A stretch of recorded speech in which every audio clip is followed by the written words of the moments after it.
Sometimes it's just not your night. Marco Estrada found that out Wednesday when he took the mound with good stuff, throwing plenty of strikes and earning his usual amount of swing and miss.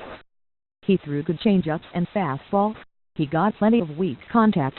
He threw a first pitch strike to 17 of the 27 batters he faced. And yet, by the end of his evening he'd given up a career-high 10 hits and allowed 6 runs as the Los Angeles Angels beat up on Estrada and the Toronto Blue Jays, 8-2.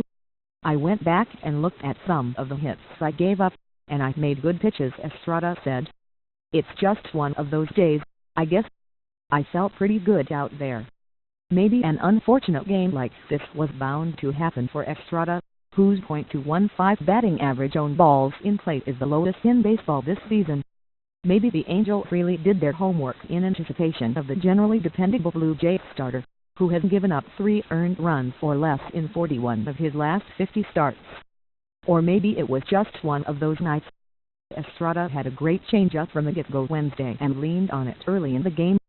But unfortunately for him, Mike Trout continues to be the best baseball player on earth. So, when Estrada threw Trout a nasty full-count changeup that faded below the strike zone in the first inning, the Angel center fielder simply went down and golfed it 411 feet off his shoelaces and into the left field seats for a solo shot. Albert Pujols followed with a homer of his own, this time on a not-so-good pitch that hung up in the zone, to give Los Angeles an early 2-0 lead.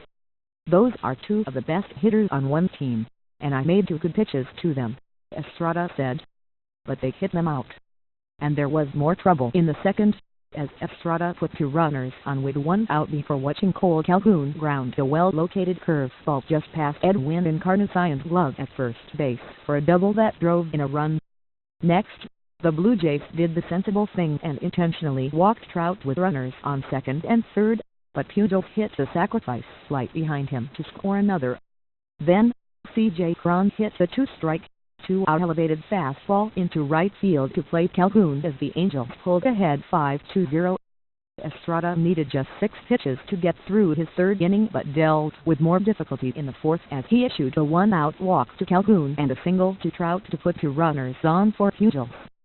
Estrada got the 36-year-old slugger to hit a soft fly ball to left field, but Melvin Upton Jr. seemed to lose it in the lights as the catchable ball fell in front of him and loaded the bases. Estrada nearly got out of it, as Encarnacion made a great snag on a hard ground ball and fired to second trying to turn the double play. But the return throw to Estrada at first was a millisecond too late as Cron beat it out, allowing Calhoun to play the 6th run. There were a few pitches that could have gone my way that didn't. But other than that, I got hit around with some decent pitches out there, Estrada said. It's gonna happen. Meanwhile, Toronto's offense was completely shut down by Angel starter Matt Shoemaker, who 3-hit the Blue Jays over 6 scoreless innings. The only time Toronto truly threatened against Shoemaker was in the 4th, when Josh Donaldson led off with a single and Encarnacion walked behind him. Donaldson moved to third on a deep Russell Martin flyout, but Shoemaker calmly retired the next 2 batters to end the threat. He got a lead so he could probably sit back and relax a little bit more. And he kept us off balance.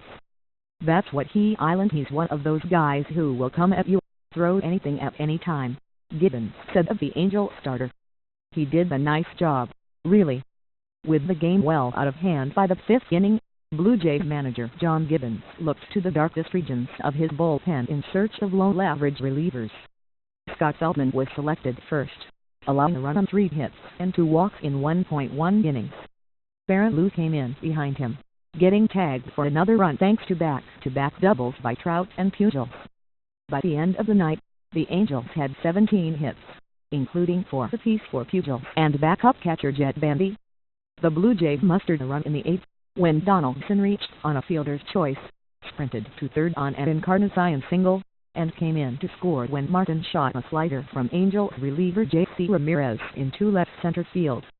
Cesar Guillermo plated another in the 9th, singling in Justin Smoke, who led off the inning with a single.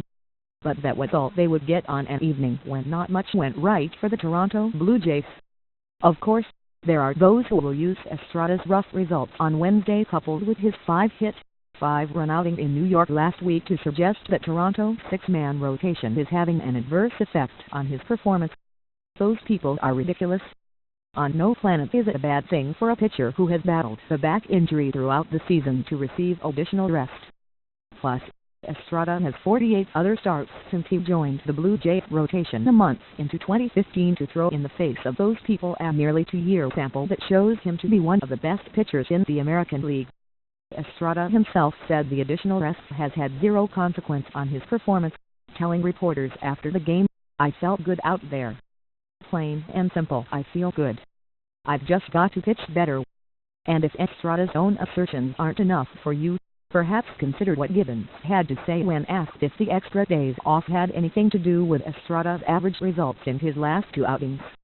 "Who the hell knows? I don't know. You don't know. We've got to move on from that," Gibbons said. "It's getting a little tired. There's got to be more to the game than that. There isn't much more. Marco Estrada is going to be fine. After nearly 2 full seasons of fantastic pitching, surely he's earned the benefit of the doubt."